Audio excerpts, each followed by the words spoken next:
শীষ যেখানে আছে আমার রক্ত সেই কথাই বলে জাতীয়তাবাদী শক্তি। সুজানগরে বিএনপির ৩১ দফা দাবি বাস্তবায়নের লক্ষ্যে কাজ করার আহ্বান জানিয়ে পার্টি অফিস উদ্বোধন করেন আব্দুল হালিম সাজ্জাদ।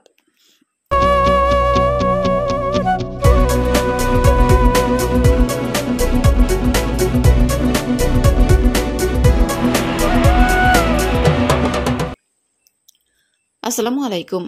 এডিপি বাংলার সংবাদে সবাইকে স্বাগত জানাচ্ছি। আমি সুমা আহমেদ। পাবনা থেকে এম মনিরুজ্জামানের পাঠানো তথ্যচিত্রে দেখুন বিস্তারিত। বাংলাদেশ জাতীয়তাবাদী দল বিএনপির প্রতিষ্ঠাতা, বহুদলীয় গণতন্ত্রের প্রবর্তক, স্বাধীনতার ঘোষক শহীদ প্রেসিডেন্ট জিয়াউর রহমান ঘোষিত ৩১ দফা কর্মসূচি বাস্তবায়নের লক্ষ্যে কাজ করার আহ্বান জানান পাবনা ২ আসন নির্বাচনী এলাকার কান্ডারি জেলা বিএনপির আহ্বায়ক কমিটির সদস্য এবং জেলা বিএনপির সাবেক যুগ্ম সাধারণ সম্পাদক ও সুজানগর উপজেলা বিএনপির সাবেক সহসভাপতি আব্দুল হালিম সাজ্জাদ।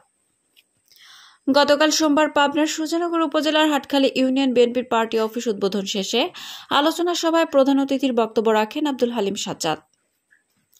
হাটখালী ইউনিয়ন বিএনপির নেতা আব্দুল বাতেন শেখের সভাপতিত্বে বিশেষ অতিথির বক্তব্য রাখেন উপজেলা বিএনপির সাবেক ক্রীড়া বিষয়ক সম্পাদক মজিবুর রহমান খান, পৌর বিএনপির সাবেক প্রচার সম্পাদক আব্দুল বাতেন কমিশনার ও উপজেলা শ্রমিক দলের সাধারণ সম্পাদক বাবু মোল্লা।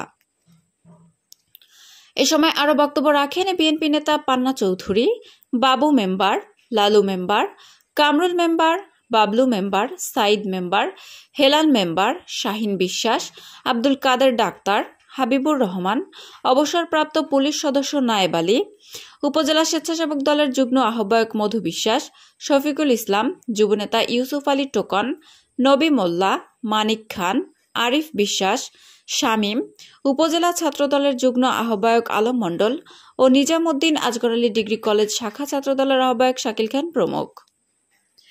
প্রধান অতিথির বক্তৃতায় আব্দুল হালিম সাজ্জাদ বলেন, শহীদ প্রেসিডেন্ট জিয়াউর রহমানের আদর্শে অনুপ্রাণিত হয়ে জাতীয়তাবাদী শক্তি নিয়ে ধানের শীষ প্রতীকের পক্ষে ঐক্যবদ্ধ কাজ করতে হবে।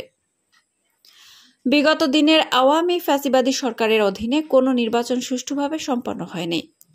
আওয়ামী সরকারের জেল জুলুম, গুম, হত্যা, হামলা মামলা উপেক্ষা করে যে সকল নেতাকর্মীরা মিছিল সমাবেশ করেছে তাদেরকে মূল্যায়ন করবেন আগামী দিনের রাষ্ট্রনায়ক বিএনপির ভারপ্রাপ্ত চেয়ারম্যান তারেক রহমান।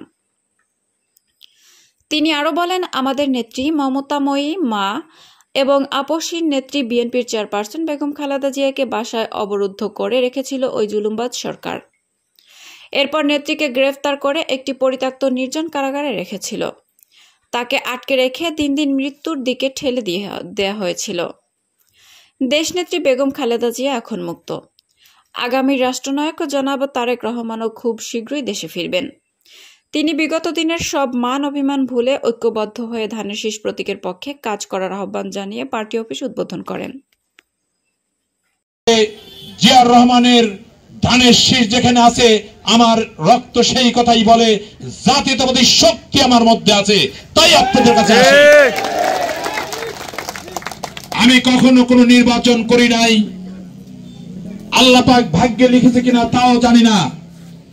শুধু বিএনপিকে ভালোবাসি, বাংলাদেশ জাতীয়তাবাদী দলকে ভালোবাসি, জিয়াউর রহমানকে ভালোবাসি, আমার নেত্রী খালেদা জিয়াকে ভালোবাসি।